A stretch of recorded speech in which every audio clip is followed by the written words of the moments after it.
All right. Welcome back, everybody. How's everybody doing? It has been, I guess, technically 3 weeks since our last stream because 2 weeks ago, 2 weeks ago, I was busy working. Last week, I had the stomach flu. We're finally back tonight. So appreciate everybody joining. Also, I have finally added the chat to the screen in a way that I think is going to work. Took me long enough to look up how that works.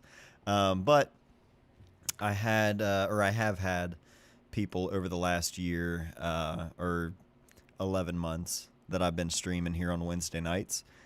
Some people have asked for the replay's sake that they appreciate having the chat on screen. So hopefully it works smoothly and I don't need to do any sort of troubleshooting during the stream. But how's everybody doing? Bamron, Raphael, Gregory, Pete, Ian, Dennis, Red, Brendan, Matt. Good to see everybody. Appreciate you all being here. Let me know if the audio sounds all right. Before we get digging in, got an exciting one to open up. It's not a P.O. box shipment. It's something that arrived to my house today. So we're going to dig into that very soon. Stomach flu sucks. Yeah, it was awful. I lost 5 pounds in one day. Thank you, norovirus. Dealing with a death cough for the last 3 weeks and pulled muscles from coughing. Damn. Get better soon, Pete. That's the worst. It's streaming. I'm sure you'll end up doing troubleshooting like the camera dying and such. Yeah, we're not new to that kind of stuff around here. Sultry tones as always. Awesome. Appreciate that. Well, whoa, kick my tripod here. Got an exciting one here to open up. I have blacked out the address because it arrived here to the house and not at the P.O. box, but right there. Always a good day to have a package from Baltimore Photo Space waiting on me. Been sneezing with a lost voice since a mountain bike shoot a week ago. Damn, everybody's going through it. Nice to see the stream is back. Nice to see you here. I appreciate you being here. Lost half my voice to whatever plague my kids brought into our house. That's the thing. With my wife being the school nurse now, I feel like we're bound to get it from time to time. But thankfully, I was the only one who got sick last week.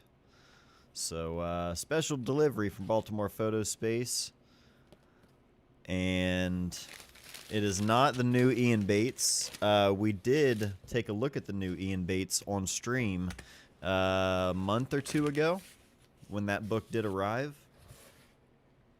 All right. Inside we have none other than the latest book from the one and only Sage Sawyer. Easy Days, newest book put out by Nazreeli Press.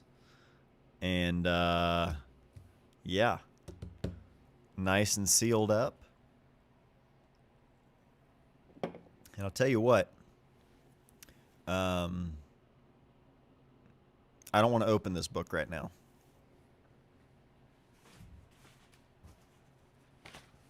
Matter of fact, I'm not going to open this book at all. Does anyone want to look at the new Sage Sawyer book tonight? Is anyone interested? Hey, welcome back, Matt. Leica M EV1. Now we know. Initial thoughts? We'll talk about it. We'll talk about it in a minute. First things first, though. I'm going to pack this book back up. It does look like an amazing book, and I am excited to look at it.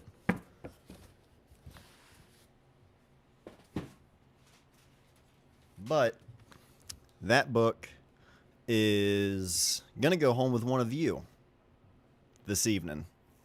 Because at the same damn time that my copy arrived, I got another box. Another box arrived. And inside this box is a copy of Easy Days. And we're going to look at that one. We will open that one up. I couldn't help it. Just had to, you know. But you see, that copy from Baltimore Photo Space is the copy that I pre-ordered for myself when this book was first announced, because it's Sage Sawyer. I'm not gonna not order a new Sage Sawyer book. But this one here arrived today, same time that the Baltimore Photo Space order arrived, and this one arrived from none other than Sage herself. And she reached out and said, Matt, I would love to send you a copy of my new book.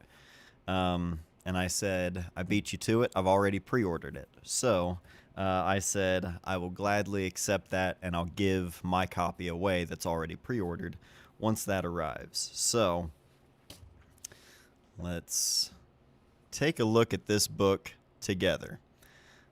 Is this the inaugural Matt Day giveaway? We are going to be doing the giveaway tonight. We will find out who this is going to before the stream is over. This isn't going to be one of those leave a comment and I'll get back to you. So we're in it here.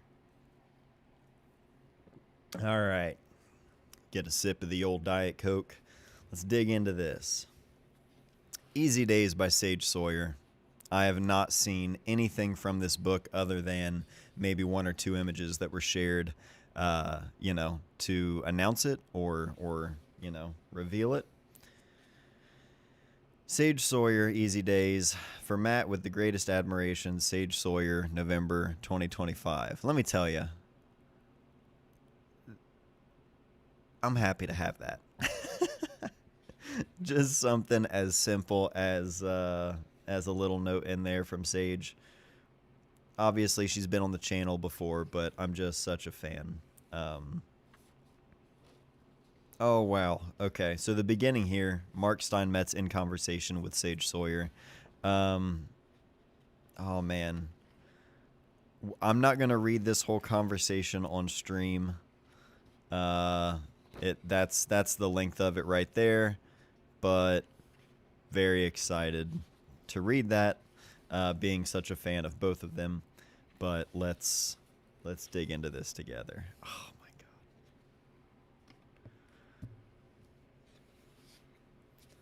So let's see. Come on, focus. Wait, do I have... I don't think I have my settings.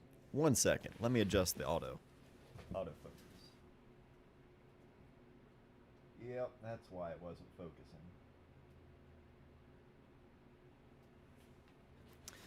Turns out you actually have to have autofocus turned on for the camera to automatically focus, but I figured it out. Look at that. Troubleshooting already. You know how it is.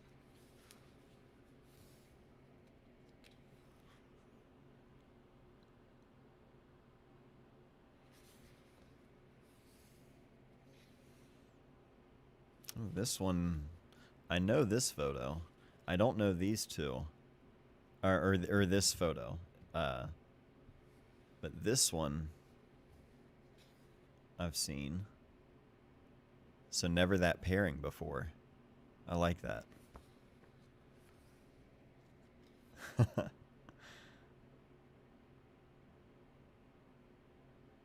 everything, this frame in particular, a lot of these landscape orientation photos, everything, I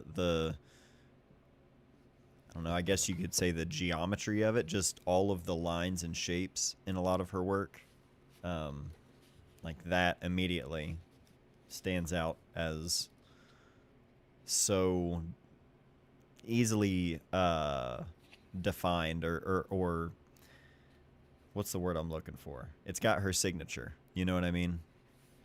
You see it and you're like, yep, there it is. They've both got the, I've got the crabs shirt on.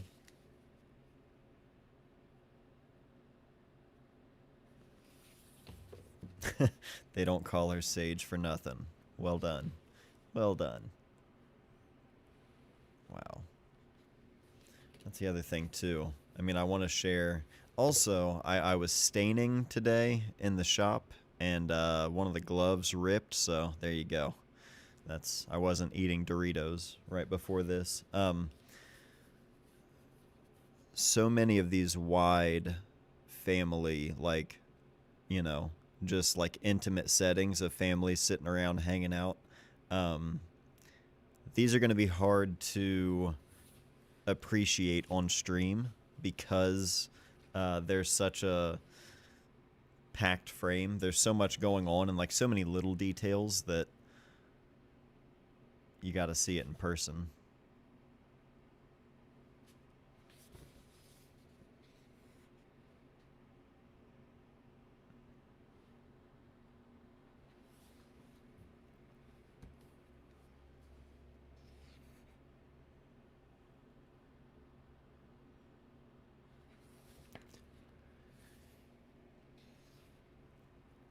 Hi, Matt from Chile.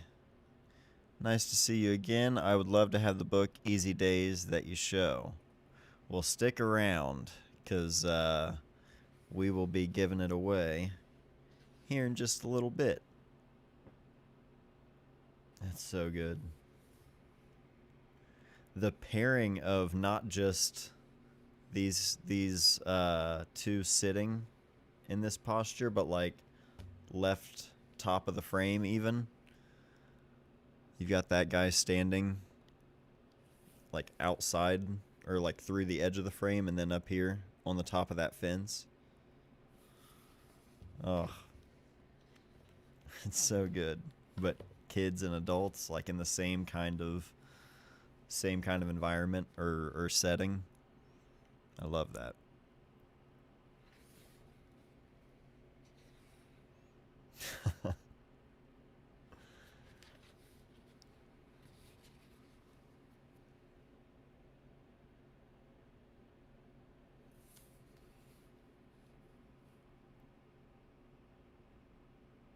So good. So good. I've been on a real color kick lately. And just because I've mostly been using the Z8 and ZF here lately. So I've been enjoying the color, but man, this flipping through this makes me makes me immediately want to run back to my usual go-to. This is Sage Sawyer, her latest book, Easy Days, which we will be giving away a copy here in just a bit.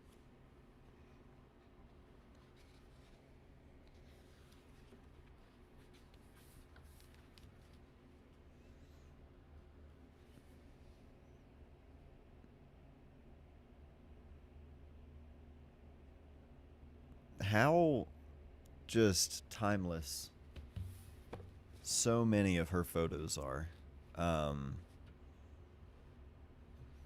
Just incredible.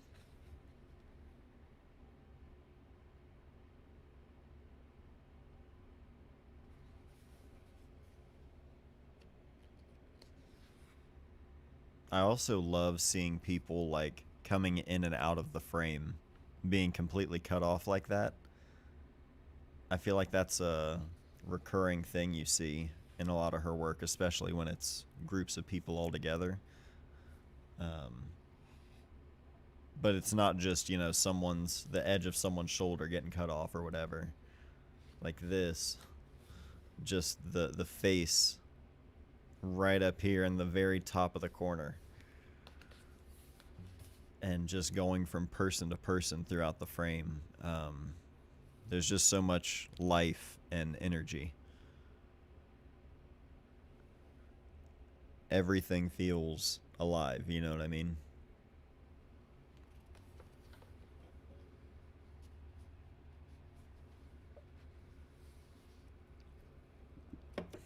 Come on. Struggling here. I don't want to mess up all the pages. Here we go. So good.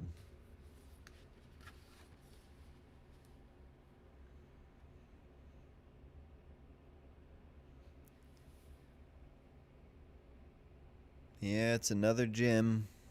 Another gem from Sage. This is book number, let me think. Let me look. 1, 2, 3, 4.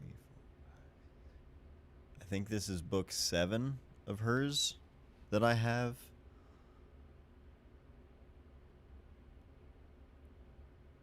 No, 8. Sorry. Yeah.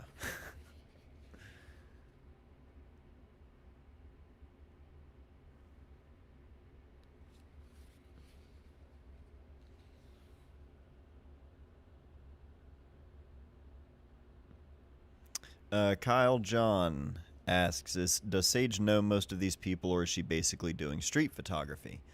She's talked about it in interviews. You can watch a video on my channel from a year or two ago where Sage was on the channel talking about her work and how she makes pictures. And a lot of the times, at least back then, she would kind of roam around with her camera and just approach people and tell them what she was doing and what she was interested in taking pictures of, and just kind of building relationships that way.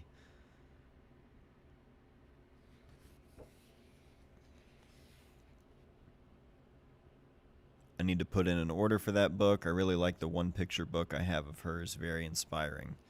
Yeah, she's great. If you don't have any of her other books, you can't go wrong with really any of them.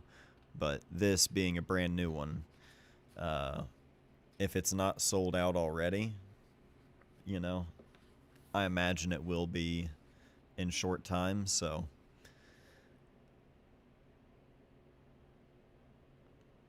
love it. Oh, that's so good. Reminds me of my grandpa.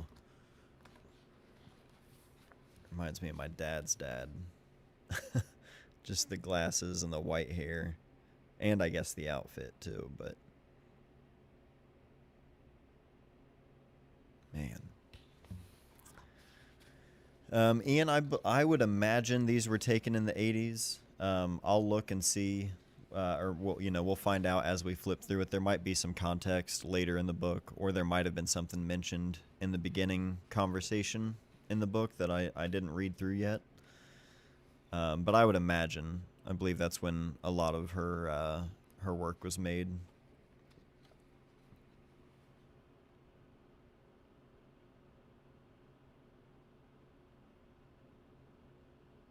Man. Love it. Yes, here we go, Ian. I wondered. Yeah, looks like a lot of 82, 83, 84, 79, 78. Yep. Yeah, you were spot on, Ian. Late 70s, early 80s.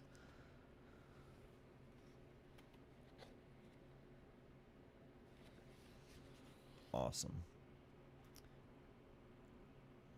First printing is 1,000 copies. So yeah, this will not last long. That will sell out without a doubt in the near future. So if you have not picked one up, Easy Days by Sage Sawyer.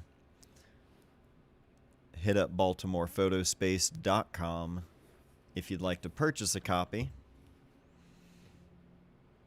But I've got a copy to give away.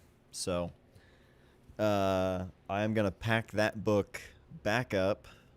The first one we opened up. Wanted to make sure there wasn't like an order copy, or you know what I'm saying? A little packing slip with my address and everything on there. Wanted to make sure I got that out of there first. So I'll pack it back up, and I will ship it off to one of you. And oh man, tell you what. Let's be fair here, because it's trying times. International shipping is insane. If an international shipping, if we're gonna do something here in a minute, figure out who this book is going to. And if the person who does win, if shipping is international, meaning outside of the United States, then I will give you the option to cover the shipping if you're willing to do that. Cover the shipping and you get a free book. But shipping even to Canada is like at least $40. Everything lately is insane for international shipping. To the point that I charge $50 on my website and I'm still not covering enough. I'm still eating costs on that. So that's for international. International people, if you will cover the shipping, I'm happy to ship it to you. If you're within the continental United States, you're in luck. I will cover that, and you will get just a completely free to you book all around. I'll Venmo $1 towards international shipping if someone wins out of us. There you go. There you go, Rob. Hell yeah. Okay, so how do I want to do this? I'm trying to think. I mean, we're gonna keep it fair. We're not gonna do anything crazy. It's not gonna be like first one to shout out the right answer. We're gonna keep it very simple and say the first or the closest person to the number that I have picked between 1 and 100. Any number between 1 and 100. And I'll tell you what, I'll start writing them down. You guys can lock them in. Damn, they're firing. They're coming in quick. Okay. If your number... Everyone. If you see your number was picked before in the chat, like if you type yours in and you see, oh shit, someone else already said that, get a new one in. Because if more than one person guesses it or guesses the closest, I'm going to go with the first person who said it in the chat. And we'll give it the next 30 seconds, you know? 30 seconds. But you also can't guess like a bunch of them. You can't just start spamming all of them. Let's see. I need to look and see if anyone has guessed it like spot on yet. Some of you have been very close. Very close.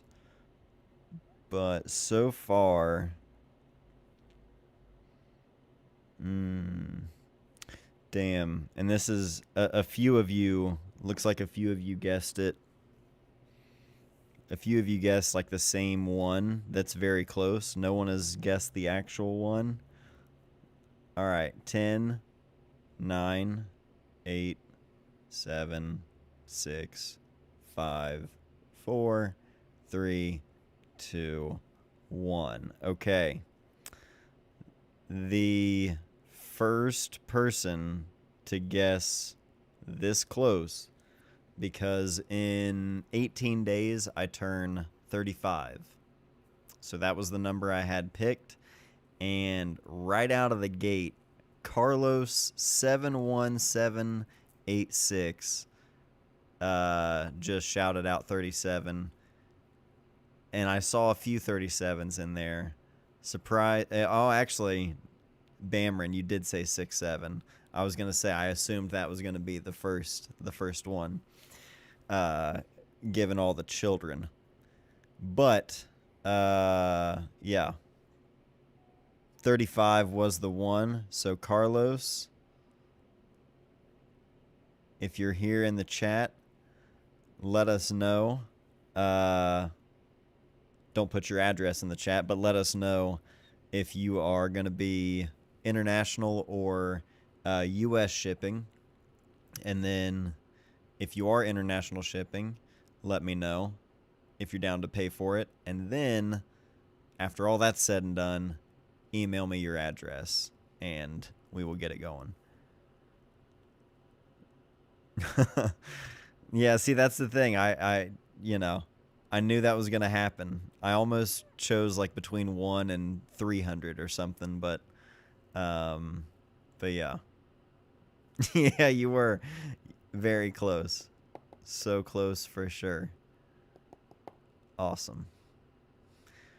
Well, awesome, Carlos. That one is yours. Just got back from Japan this afternoon. 20 rolls of film. Oh, nice, Sean. Hope you had a good trip.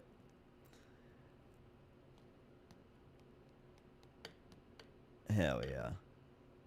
Hey, I'm happy to. Happy to. When Sage reached out, I figured that was a good way to pay it forward. So, always happy to especially spread Sage's work. I joined late and just started putting in numbers. What was this for? Kashif, I love it. That's the right spirit. I appreciate that. We were doing numbers between 1 and 100, where the closest person got a copy of, or gets a copy of Easy Days, Sage Sawyer's newest book that we just took a flip through. So that is going to be packed up and shipped out to Carlos. So Carlos, send me your information to my email address, matt@mattdayphoto.com, or you can just go to my website and contact me through that. Send me your info, and I'll get this book over to you tomorrow. Actually, if you send it tonight, I'll get it out tomorrow because I have another book order going out tomorrow.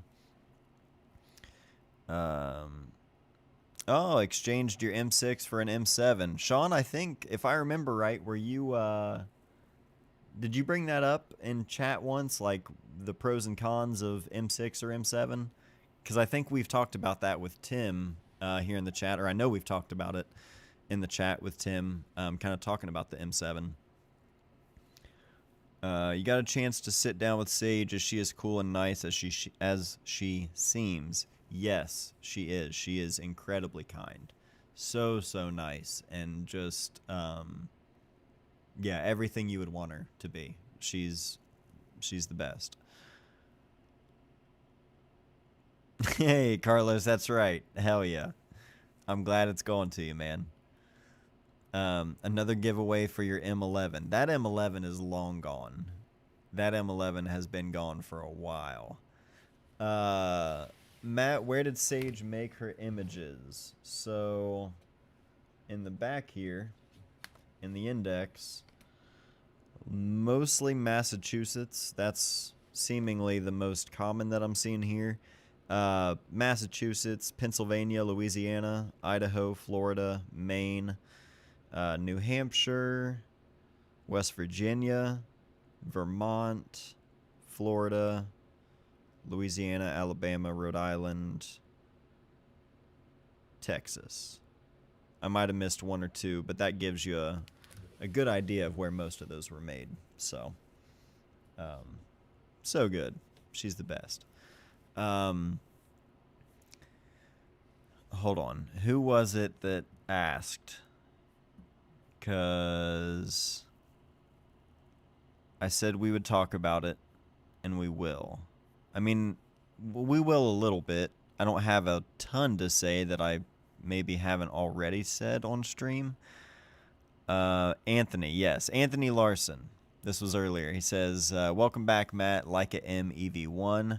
Now we know. Initial thoughts. For me, 9K for a mirrorless camera. I own a ZF. Hard to pull the trigger, and I thought it would be my Jesus camera. Nothing new. Yeah, so let's talk about the EV1 from Leica briefly. Because I've gotten a few messages about it, and I haven't made a video about it or anything, so I figure we can just talk about it briefly now. I haven't tried the camera at all. I was invited to the event in Italy, but it's just not something I can really do with my schedule and just kids and everything. So I haven't tried the camera out yet. haven't even had like a meeting, like a debriefing type of thing where they tell me about the camera. So I've only seen the highlights, and I haven't watched any like review videos. Um, I think mainly for the fact that like if I do get a chance to try one, I don't want any other opinions to like or any other like approaches to how the video is made, I guess. Just want to try to go into it with like as fresh as possible. And really the only opinions I have on it are the same ones that I had before the camera was like officially confirmed, when it was just like rumored that that's what it was going to be. And that's that um, I don't see it as a replacement to the M, and I didn't think, and obviously you can tell that's not like his intention, is to like change the M. It's the EV1. It's not like the M11 V or whatever for video. I don't know. You know what I mean? It's its own thing, and unfortunately, I have less interest in trying the camera and talking about the camera because of what I feared, and that was that uh, it's people get so upset and like hung up on stuff like that and like arguing about cameras. And I was thinking about it the other day. It wasn't when the EV1 came out, but without a doubt, that new camera, and there have been several other new camera releases recently that like when I see a new camera gets released, I try to avoid social media altogether because it's just tiring to see people like argue and like give a shit enough to like, I don't know, complain and argue with, fight with people. It's just dumb. The camera is going to be great for the people who don't like using a rangefinder, have a hard time with using a rangefinder, have, you know, trouble with their eyesight, whatever it may be. Um, there's a million, there's plenty of good reasons to want to use an EVF over a rangefinder, and there's plenty of good reasons to want to use a rangefinder over an EVF. Um, I think the camera is going to be really appealing for the people that would want something like that. I'm glad that they made it. Is it for me? That's tough because like part of me would think I would really enjoy it. I've also been using the ZF for the last couple of months. I have to send it back actually on my birthday, on the 30th. I have to send it back to Nikon, which feels kind of cruel. If I had the extra money, I would probably buy it as a B camera to my Z8 and just the like everyday in the bag or over the shoulder digital camera. Um, I've really come to enjoy the camera a lot more than I thought I would initially. I didn't really have any interest in trying it out. Um, I think using a manual focus lens like I have been, the Thypoc Samara 50mm, which I'm going to be making a video on, that one is that lens is incredible. But using that lens on the ZF and also on the Z8, I've found manual focus, especially on a proper manual focus lens like that, it's not focused by wire. I've really, really enjoyed that, and maybe I would enjoy that experience with the M lenses on an EVF. I mean, I always enjoyed using my M lenses on my SL2 cameras. That was like my preferred method of using the SL system, was just adapting my M mount lenses. Obviously, having it in a M size body would be even better. So I think there's a lot of upside to it.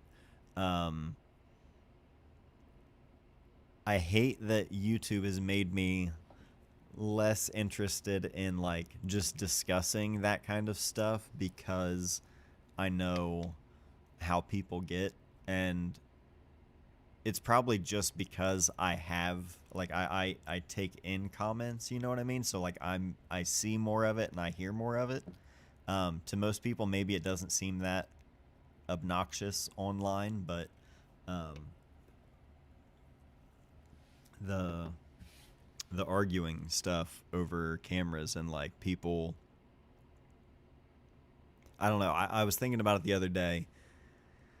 I'm really glad that when I was like learning photography and really like cutting my teeth, I there was never a question of like, should I sell all of my Nikon gear and buy a Canon camera? Like, that wasn't a thought that ever occurred in my brain. Do you know what I mean? Like, I didn't think about that. And no one around me and no one I was watching on anything. I wasn't watching YouTube. You know what I mean? Like, it wasn't what it is. So, uh, people are like discovering photography and having their first like experiences with it and like figuring out if it's for them. And yeah, I don't know, it just makes me think a lot about the kind of stuff that I put out and share, because um there's so much crap that just doesn't really matter, you know what I mean? And I get it, it's like it's YouTube, it's entertainment, like it's just a lot of it, even my own in ways, you know what I mean, being just like it's just filler, you know what I mean, like it's just filler for the time. But I don't know, I don't want to encourage people to like worry about stuff like that instead of going out and just taking photos and just having fun with it and learning and trying new things and discovering photographers that you get really like inspired by and that you just enjoy looking at their work. There's so much stuff like that that I don't know.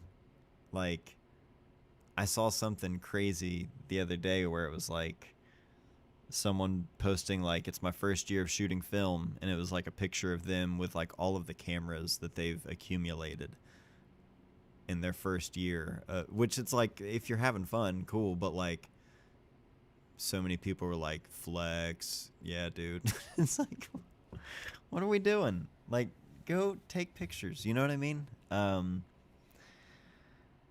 don't know. I'm probably just being grumpy, like just being the old man. But it's just weird. Like,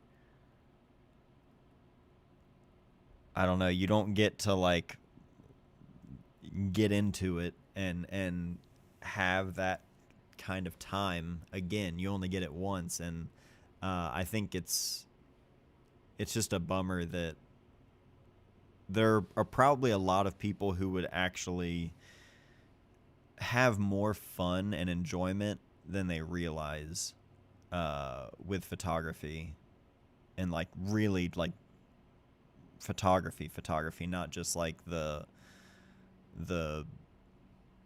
culture of it, if you want to call it that. But like, I don't know. I feel like people follow photography and new cameras and this camera versus that camera. Like sometimes it feels like sports or politics.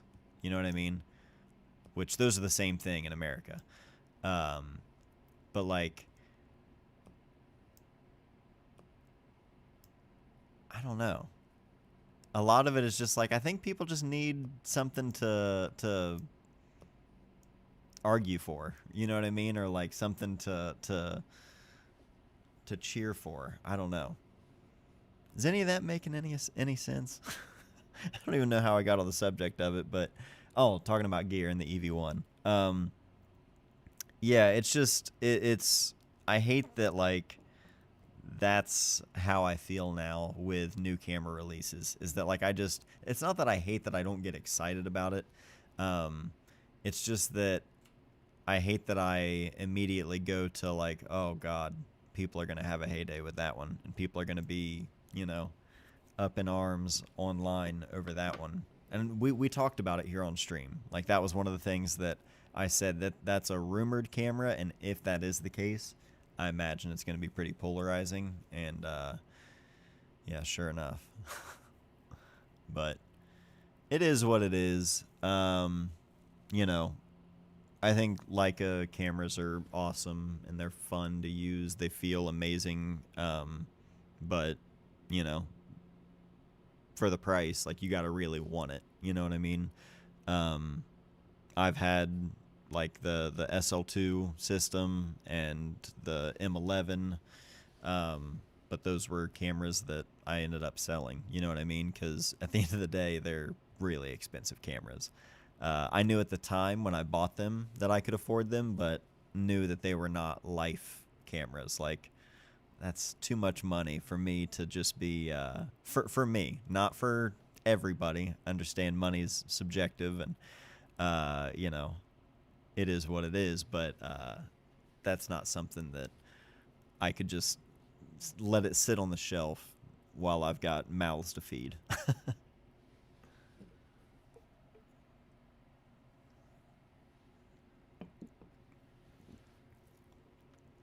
Very much. You do more with less. I find a one body and lens only gives you one choice. Yeah, that's honestly like what I've been trying to do because I get into a bad habit of if I have my camera bag with me, especially my backpack, which is what I've been using more lately, instead of a shoulder bag, so that I can take my MacBook with me and do work from basically wherever. So I've been using the backpacks more, and with that, I'm like, well, I could also throw a film body. I could throw my M6 in here.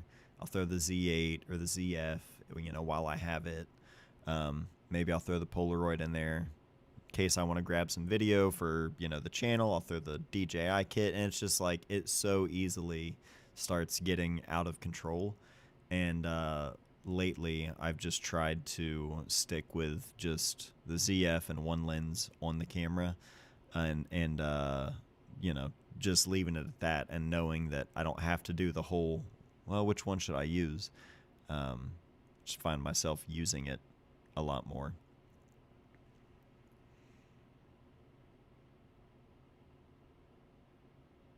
I struggled in Japan with having a digital on me to make sure I got the shot, but that seems driven by social media, not liking photography. Yeah, it's weird. You don't want to let social media dictate like what you should be taking photos of, um, because like if you fall into that trap of going for the algorithm, or not the algorithm necessarily.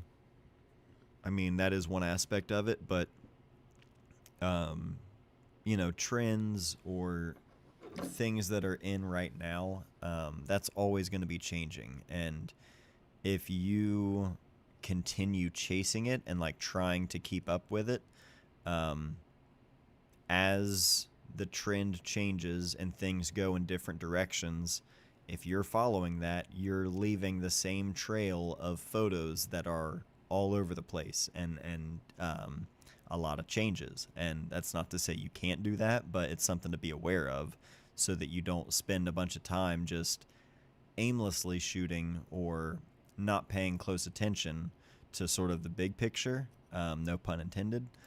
Um, but I think if you try to like stay in your lane, so to speak, in terms of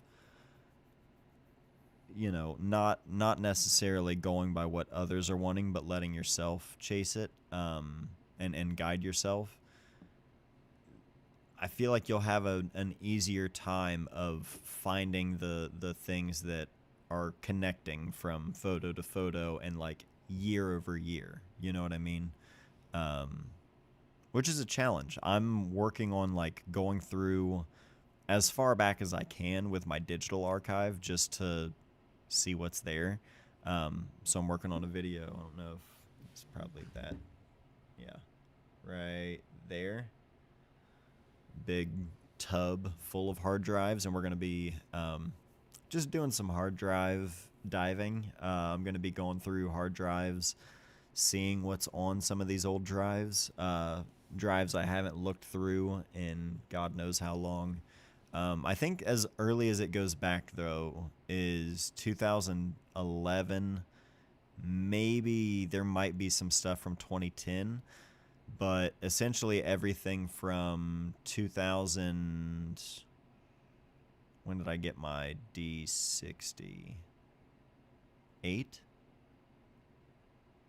I think it was early '08. Maybe late '07. Between late '07, early '08, I can't remember off the top of my head right now. That was when I got the Nikon D60. And from then to 2011, I'd say, I wasn't properly archiving anything or backing up anything. And all of those photos completely gone. Every once in a while, my friends will send me a photo that they come across from back in the day, and it's like a super compressed, pixelated screenshot, from like '09. And I wish I had all of those photos. Maybe I should be glad because there was probably some terrible, terrible work in there, but I do wish I still had those photos. So always back your photos up. There's your reminder again. But yeah, we're going to go back as far as we can and just kind of see what's there and kind of talk about what to do with some of the older stuff. Speaking of, Jake Aaron asks, how's the Paper Mill zine coming along? It has not moved much in terms of being ready. I'll be perfectly honest. I was ready to kind of hit the ground running with that, and then I picked up a new job right at the start of October. I think it was like September 30th maybe was my first day. But like the last couple days of September, literally actually like a day or two after I had a meeting kind of going over things, talking about printing, and that was when I talked to Dard. He mentioned the job, and it all kind of came about very quickly, which if you haven't seen, most recent video on the channel is all about my new job if you're interested. Crazy overwhelming response to that video, which I'll talk about in a minute. But yeah, I started, it was basically like, yeah, the job's available, yeah, you could totally do it, come by and take a look at it. And then I started within a couple of days. So from that point on top of October just being a busy month for me photo-wise and work-wise, or photo and video-wise for work, so different photo jobs for the schools that I shoot for, families, 2 different video projects, a lot of stuff going on this month. So now the zine timeline, I don't know. I was really hoping for like early December to have the sort of pre-sale and launch, but I'm gonna try my best to get it out as soon as possible. But now that I've got the new job, it's just it's gonna be one of those things that it's gonna take a little bit longer than I thought, but it'll be out soon. I appreciate the interest, Jake. I've really come to enjoy the reality of knowing that no one is sitting around waiting for my next image or project. Very freeing to take that on board and just make what you want at whatever pace. That is nice, especially if you do it for a living. I have found that initially when I stopped doing weddings and things like that for, like I stopped booking weddings altogether and really I did like a couple small photo gigs for a few years, but I took a few years where I mostly just focused on personal work and making YouTube videos, and as great as that is, I have also found in taking that time off, I've realized how much I miss working with people. So that's given me like a fresh perspective and appreciation for it in a different way.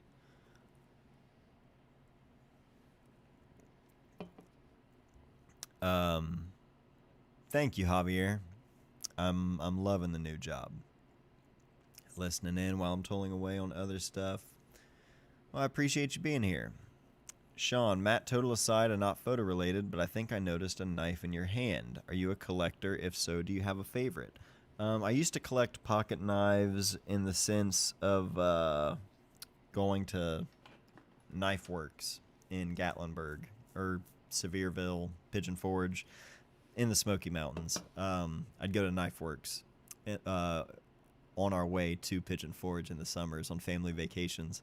And I always had pocket knives as a kid. I'm not a pocket knife guy or collector or EDC type of guy. I know of like, I mean, the knife that I have right now is a Kershaw. I think this is called the Leak. It's like their little super, super thin. I used it as my just like pocket knife for a while, obviously. But because it's so slim in the pocket, this is just a nice little all-purpose regular pocket knife. But I'm not like a knife guy by any means. It's funny, we still have a bunch of the old knives that my brother and I got when we were kids. And it's just ridiculous. Like, super not intuitive or practical knives at all. But as a kid, you're like, yeah, I'm going to Tennessee to play putt-putt, mini golf, and, you know, go to Dollywood, go to Knife Works, get some throwing stars and some big-ass, like, 12-inch samurai sword. And then, like, a case pocket knife. Just, you can't ask for much more, So, that was about it for my collection. I'm a wedding photographer, and like many others, my calendar is light for next year. I don't really mind. I've noticed that. I've noticed that from people on like some different groups that I'm in, like different photography groups. I've seen people post and just kind of share like they've noticed that they're booking less, or they have less for next year by this point. And yeah, makes sense. It's tough, man. I don't know. I don't know what photography for hire is going to look like in 5 years. The AI and like just slop bullshit that's getting like not only just getting pushed by like corporations to like just shove it into the regular like daily routine, you know what I mean? Like they're dying to figure out how can we I gotta make money on this. It's simply too good. It's just like, I don't know. People, not only is it being shoved down our throats, people are actually like into it. Like I'm seeing people who just don't get it, and they're just like, what? It's fine. It's cool. Dude, this is awesome. It's like, huh? I don't know. It's weird. All that to say, I worry or I wonder about what that's going to do to people's expectations and desires. Not just what they're expecting of a photographer to be able to do and provide and whatever, but also just that's going to be what they want. People are being trained into thinking this is the cool thing, or like, you know what I mean? It's so weird. I don't know. Yeah, it's weird. Yeah, yeah, totally. It's fine to outsource the most important and meaningful aspects of being a human to a machine. Exactly. That's the thing where it's like, so then what do we do? What do we do if you want me to AI everything? Dude, the amount of people who I just asked ChatGPT to do this. And it's like, why? Why? Why didn't you just do it? Why didn't you think and just sit down and like do it? I don't get it. Why do we have to automate everything? Why do we have to like just not do anything ourselves. You know? Oh, it's so weird. Unpopular opinion, AI is going to be a complete failure. The math just isn't there. If you scratch below the surface, it's a mess. I mean, I hope so, for real. Like, I do, I, in a perfect world or in a more optimistic end result,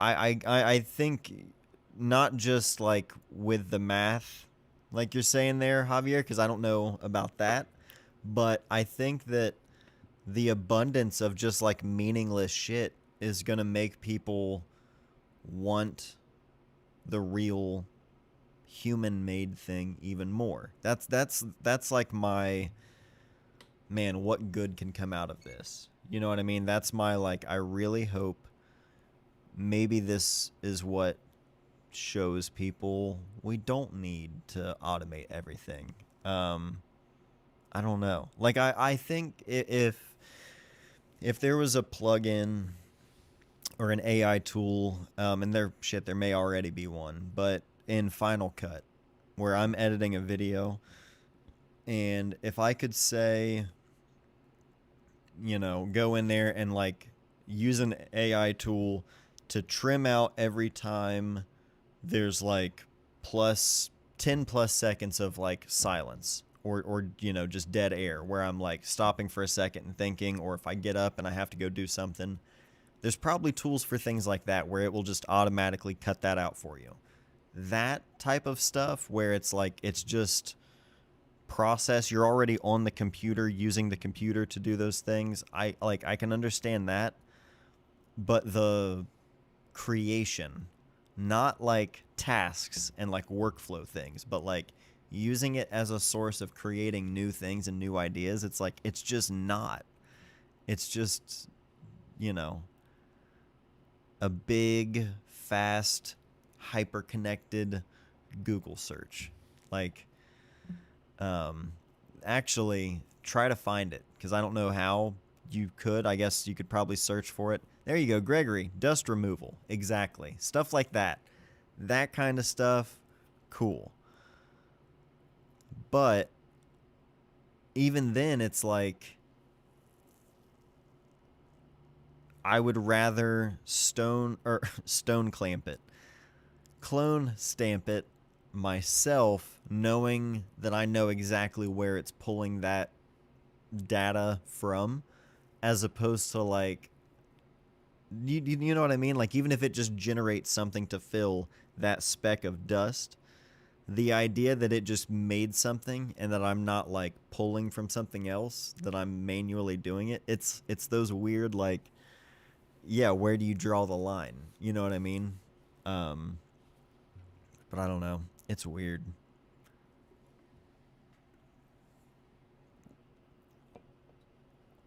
DaVinci Resolve has the space removal thing native in software. See, I've never used DaVinci. Also, what's up, Jalen? Griffin, what's up? Good to see ya. Find there's definitely a price point threshold between overly demanding and good enough. Speaking of AI dust removal, does anyone actually work? Or does any actually work? I haven't had any good results with any. Yeah, I haven't tried that with dust removal. I didn't know that was an actual thing. I thought Gregory was saying, like, that's an idea for it. I think I've just found my Wednesday night routine. The vibes here are so dope. Hell yeah, Sean. I appreciate that. I'm glad you're here.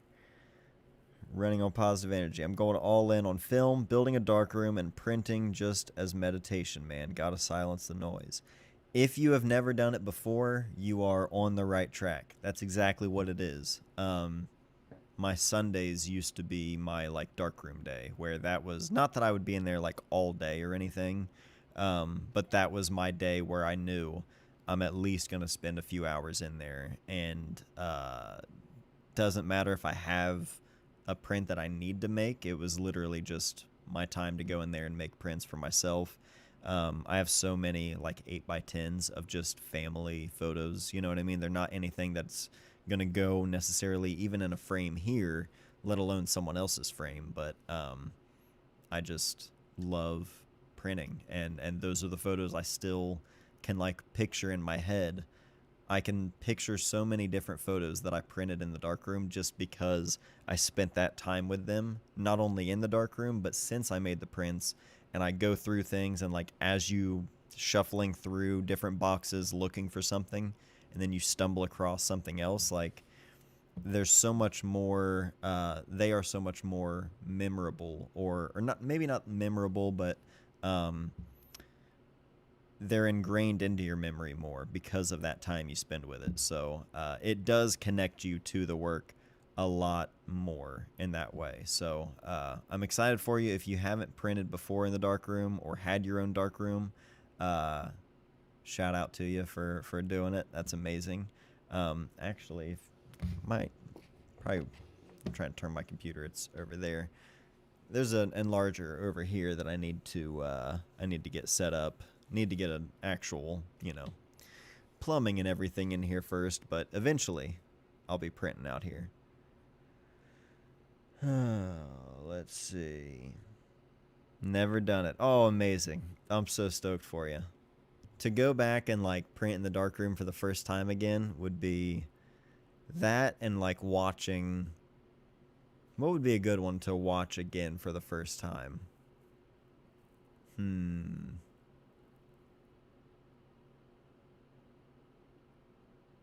don't know. I don't know what my number one pick for that would be. Let me think. Matt, I was going to recommend a book to you, Mike Smith, You're Not From Here. I'll look into that one, Jake. I'm not familiar with that one. Mike Smith. Is that what you said, Mike? Wait. Where'd it go? Yeah, Mike Smith, You're Not From Here. Okay, I'm going to write that one down. And what was the other one I just saw? Yes, 20th Century Summer. There it is. Sean, Matt, I was just flipping through 20th Century Summer by Greg Hunt. Feels like you have to own this one. I do. As a matter of fact, Greg came on the channel to talk about that book. So if you want to hear Greg talk about that book as you flip through it, look that video up on the channel. Greg is the best. Mike Smith, You're Not From Here. Yeah, I'm not familiar with that one, but I'm going to look that up. Appreciate that. Jake. Got it cheap on eBay. Hell yeah. eBay. I'll look there as well.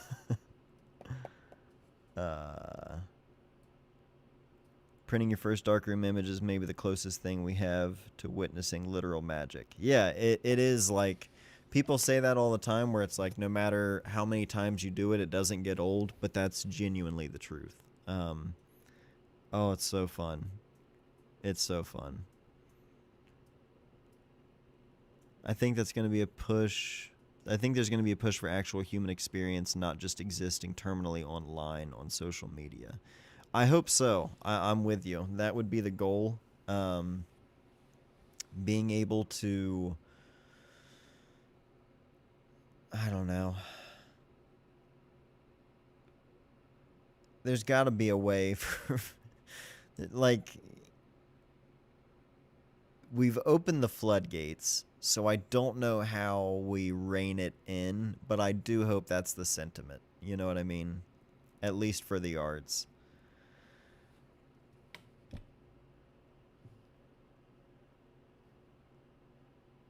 Oh, that's a good point. I like that. AI poses a serious threat to over-edited imagery, but skateboard photography feels protected. Its worth comes from capturing real moments, not manufactured ones. It's a really good point. And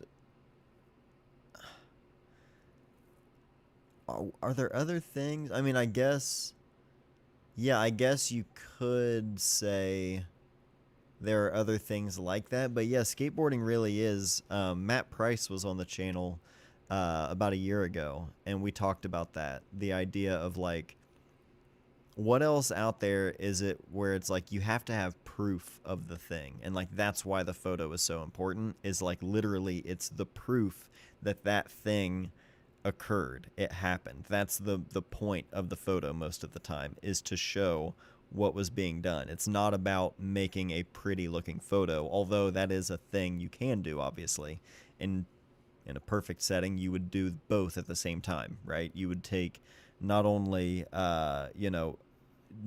making a document of something that's being done where you can see the skating, but you're also making it look good.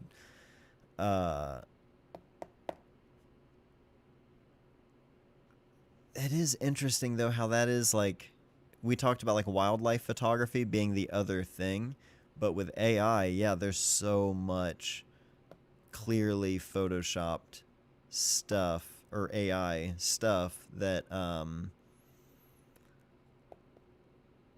I don't know. Because with skateboarding, the person's career and everything is attached to it, so, like, you wouldn't be able to fake that as easily. You know what I mean? Not to get too heady, but humanity wants to be witnessed. Everyone wants to be witnessed. You can't do that by generating it in AI. It loses its meaning. No, you got a point. You do have a point there. What was the old... that made me think of Christopher McCandless, Into the Wild. Happiness is only real when shared, or something. He said it's something like that, to that effect, at the end of the movie when he was dying and going crazy alone in Alaska. What if we are all a simulation created by AI? It's true. I don't know. Sometimes my proportions look AI generated. But that's going to do it for tonight's stream. If anybody has any last minute questions, anything you want to shout, anything you want to see next week, let me know. I have a portrait project taking simple studio portraits of compelling individuals I meet. I decided to move it over to only film. In 5 years, people won't want more perfect photos of themselves. That's true. That's the goal. I mean, that's the hope, is like, I'm tired of seeing everyone's profile picture on Facebook being not them, being someone that looks way different than they do with my eyeballs, you know? Gotta do something about that, you know? Gotta let people just be people again. How's the ZF doing? I'm still enjoying it. Sending it back here in a few weeks, but still enjoying it. Oh, Summer Camp by Steinmetz randomly has a 30% coupon on Amazon. Sorry, if people are looking.